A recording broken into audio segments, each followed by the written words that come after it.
Assalamualaikum warahmatullahi wabarakatuh. Perkenalkan, nama saya Rizky Narsana dari kelas 1A program studi administrasi bisnis dengan nomor NIM 23308111005. Di sini saya akan menjelaskan mengenai logical fallacy, mata kuliah dasar-dasar logika.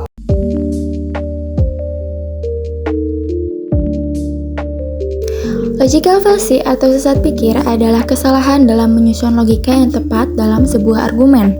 S. Sumaryono mengatakan dalam bukunya Dasar-Dasar Logika, mendefinisikan sesat pikir sebagai proses penalaran atau argumentasi yang sebenarnya tak logis, salah arah, dan menyesatkan.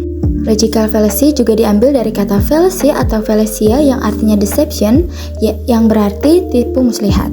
Jadi, secara sederhana, logical fallacy adalah argumen yang salah dalam logika berpikir yang mampu menipu orang yang mendengar argumen tersebut. Logical fallacy juga memiliki karakteristik sebagai berikut. Yang pertama, harus ada kesalahan dalam logika berpikir. Yang kedua, harus bisa diterapkan terhadap argumen. Dan yang ketiga, harus memiliki kesan menipu. Bennett dalam bukunya Logical Fallacy mengumpulkan ada 300 lebih jenis sesat pikir.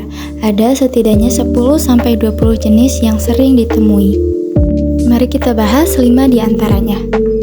Yang pertama, ada ad hominem. Ad hominem yang berarti tertuju pada pribadi atau karakter seseorang, yang merupakan singkatan dari argumentum ad hominem, adalah upaya untuk menyerang kebenaran suatu klaim dengan menunjuk sifat negatif orang yang mendukung klaim tersebut. Jenis sesat pikir ini sering kali ditemui di kehidupan kita sehari-hari, terutama di sosial media. Seperti contoh, si A, kalau menurut saya, daripada menghancurkan setengah kehidupan, lebih baik Thanos menggunakan kekuatannya untuk menduplikasi sumber daya. Si B menjawab, halah, wibu kayak kamu tahu apa sih soal Thanos? Sesat pikir ini merujuk pada kesalahan logika di mana sebuah argumen diserang dengan mengkritik karakteristik, sifat pribadi atau keadaan orang yang membuat argumen tersebut daripada membahas argumen itu sendiri. Serangan ad hominem dianggap sebagai kesalahan logika karena tidak membahas substansi dari argumen dan justru fokus menyerang pribadi yang menyampaikan argumen. Yang kedua ada hasty generalization. Hasty generalization adalah sebuah kesalahan logika yang terjadi ketika seseorang membuat kesimpulan yang terlalu umum atau menyimpulkan sesuatu berdasarkan sedikit atau tidak ada bukti yang cukup. Sebagai contoh, saya pernah bertemu dengan 2 orang Amerika yang tidak sopan. Jadi, semua orang Amerika tidak sopan. Dalam contoh ini, seseorang membuat kesimpulan yang terlalu umum berdasarkan pengalaman terbatas dengan hanya 2 orang. Kesimpulan bahwa semua orang Amerika tidak sopan adalah generalisasi yang tidak adil dan tidak akurat.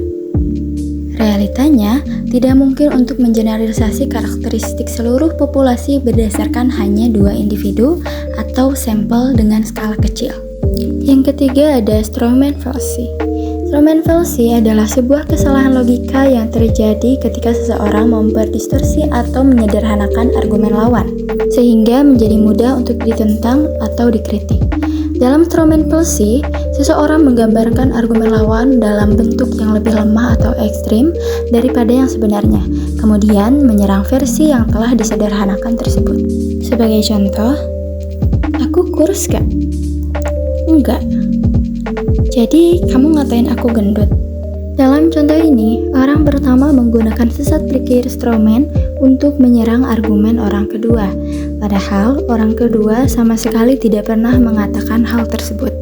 Yang keempat ada circular reasoning, atau yang biasa dikenal sebagai argumen lingkaran. Adalah sebuah kesalahan logika yang terjadi ketika seseorang menggunakan pertanyaan yang ingin dibuktikan sebagai bagian dari argumen atau bukti itu sendiri.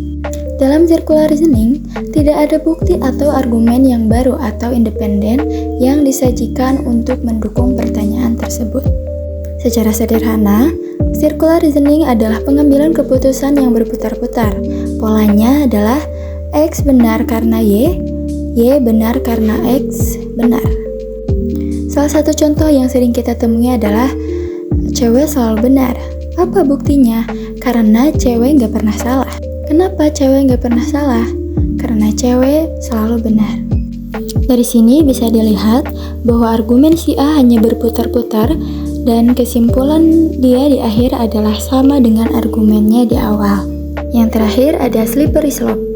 Adalah sebuah argumen yang mengklaim bahwa jika suatu tindakan atau keputusan diperbolehkan atau dilakukan, maka akan membuat pintu bagi serangkaian konsekuensi yang ekstrim atau tidak diinginkan. Argumen slippery slope mengasumsikan bahwa suatu tindakan akan secara otomatis mengarah pada serangkaian tindakan berbahaya atau tidak diinginkan tanpa memberikan bukti yang kuat, atau hubungan kausal yang jelas antara tindakan tersebut dan konsekuensinya. Sebagai contoh, kehilangan pulpen akan mati.